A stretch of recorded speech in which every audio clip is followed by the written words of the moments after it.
All right, so as I continue working on my animation, I've gotten through most of my storyboard plan. I have all the way up to the T-Rex chewing here after lifting him up. So let's check that with my animation test. Here he's frolicking, going through the first few panels. I might decide eventually that I need to take a panel out or speed one up. You know, I see this panel here. It gets mighty bright where all the others are a little bit darker. So I might just decide to get rid of that panel in the scheme of things. And I could set a different time signature for each frame as well, once I have all my frames. If I wanted him to stay longer in the foreground here before he starts moving backwards,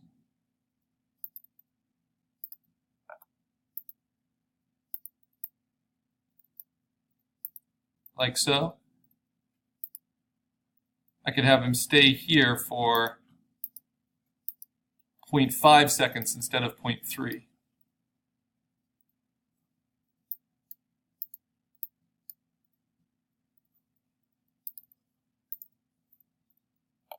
And I do that by changing the time signature under just that frame. And you'll see it will make just a slight difference.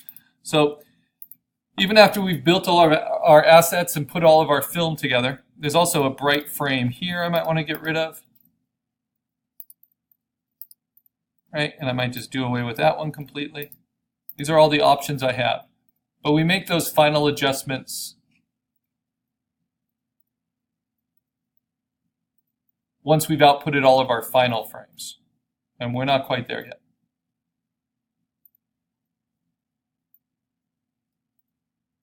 Okay, so I know I need to make more additions. So what do? I first select all my frames from my animation test and I drag them to the trash. And then I go up to the very top of my frames, turn on the last one, and that's where I left off. Okay, so now what's going to happen?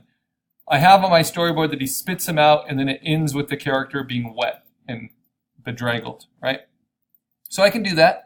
I can reverse the frames where he chewed him and to make him be spit out. But I think it might be more interesting with the assets I've been able to build in my cropped assets file here, just to make the dinosaur now move off with him. So right now, this is a combination of the dinosaur with the creature in his mouth, right there. So I'm going to combine those assets by selecting both of them, holding down Command, they're both turned on, holding down Option, so it makes it into a new copy, and saying Layer, Merge Layers. And now I have a combined asset that has all the effects built into it. That combined asset I can now puppet warp and move. So I'm going to start making this character move a little bit.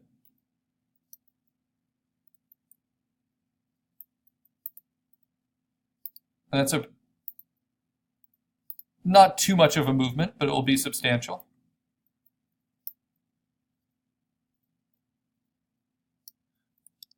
Edit Puppet Warp. Because it's no longer a smart layer, I do need to set pins. And I'm not so interested about moving the mouth anymore. What I'm going to do is actually move the feet a little bit and the back.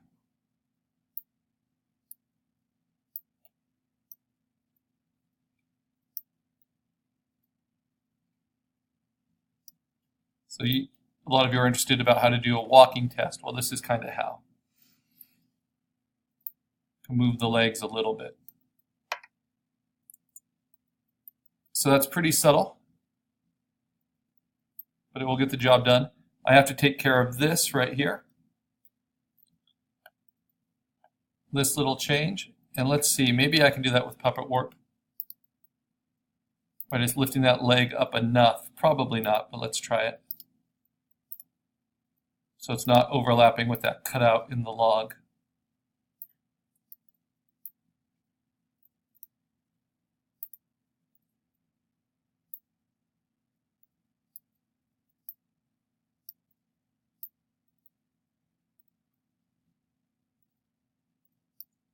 See how bad that looks? Yeah, that looks pretty bad. So instead, I need to fix it through using my background, the driftwood here, and just copying a little bit of that out and moving it up. Not putting it in a combined layer, but rather just moving it up over my new combined asset layer. Oh, but I needed a little bit more than that because I needed to cut all the way through.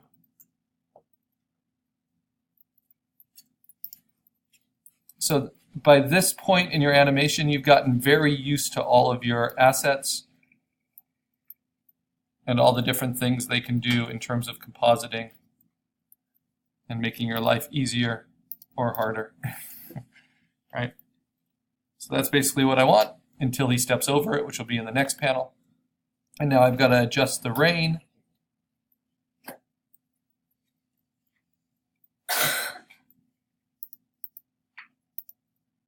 And let's go ahead and make that a little bit darker.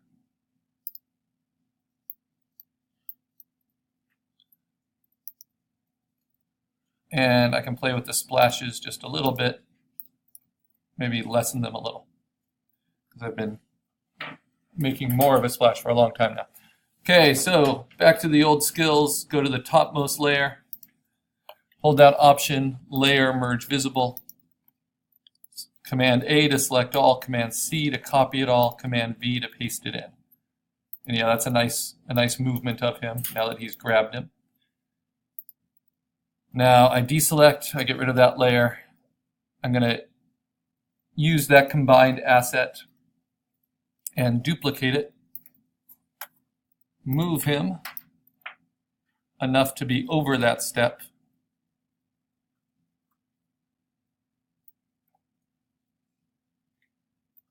And then puppet warp again. Because I'm just going to have him walk off at a pretty brisk pace, as T-Rexes do.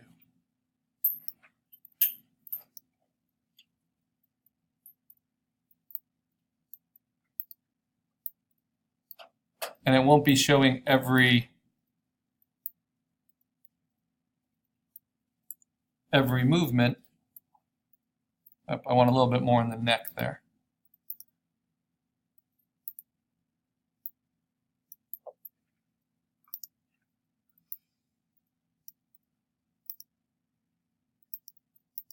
It's nice how Puppet Warp allows you to warp it off of the frame as well.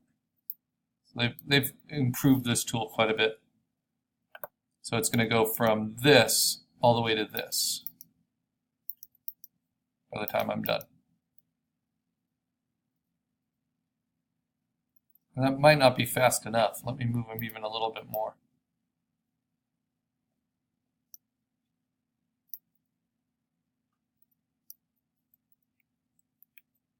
To about there. Oh, but then I start to lose his tail. Darn it. So then I go back to my smart layer. This is why it's important. The smart layer can't be cut off, right? So I know I want him about there. So I can take my smart layer, move that, which I thought I had the whole tail. Huh. Let's go back to my assets. When did that tail get cut off? Oh, I don't have the whole tail. Oh. So do I have to build a tail? Maybe so. Okay. New surprises. So how do I build a tail? Well, I can go to my other asset of my dinosaur. Remember this guy. Make a duplicate of it. Good old compositing. Move him up. Rotate him. Throw this tail on the end.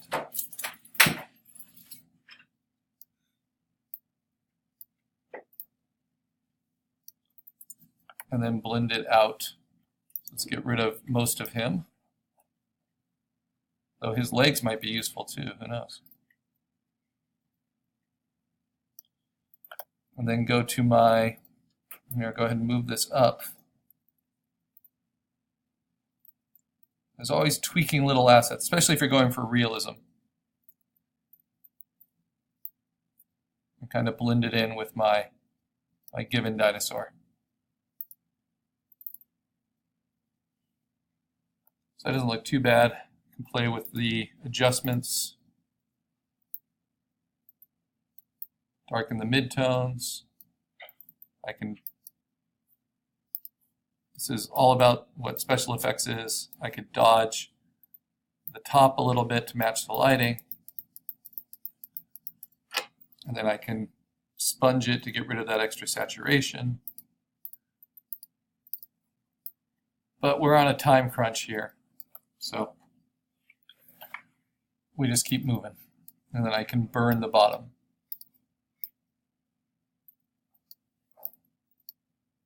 So there we go. Instant tail. Other thing I have to do is maybe tweak that foot a little bit. Again, using let's combine the tail with him first. Using the background, driftwood. And I need the foot to appear behind this. So I duplicate that and I move it up.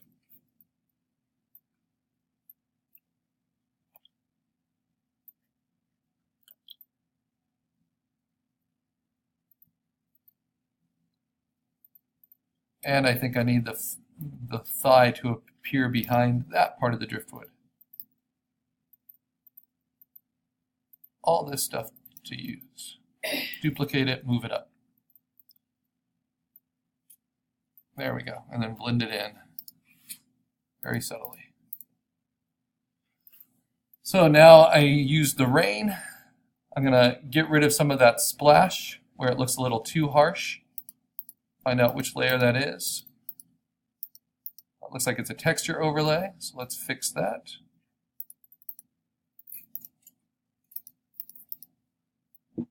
Helps a little bit.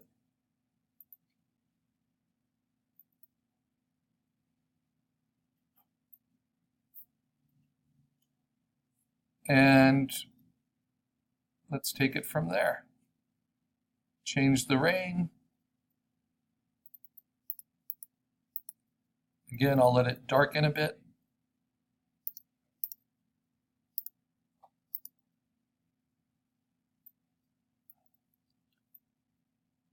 And take down the splash a little bit more. In all areas.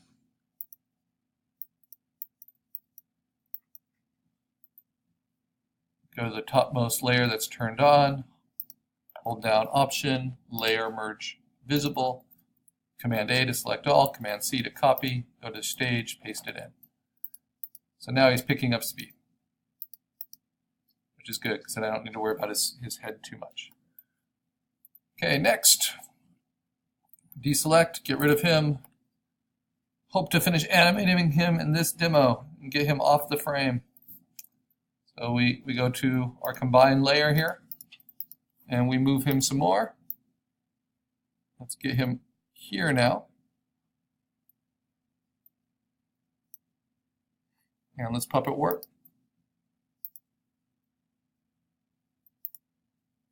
Make his tail wag as he leaves.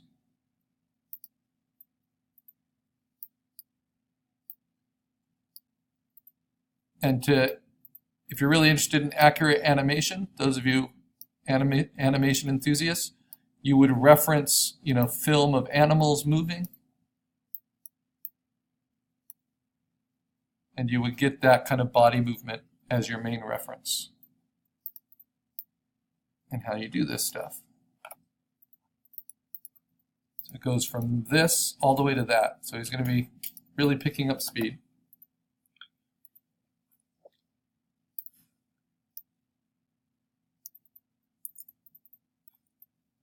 And to make him kind of fade into the environment a little bit, I'm going to take his opacity down just a tiny bit to 84.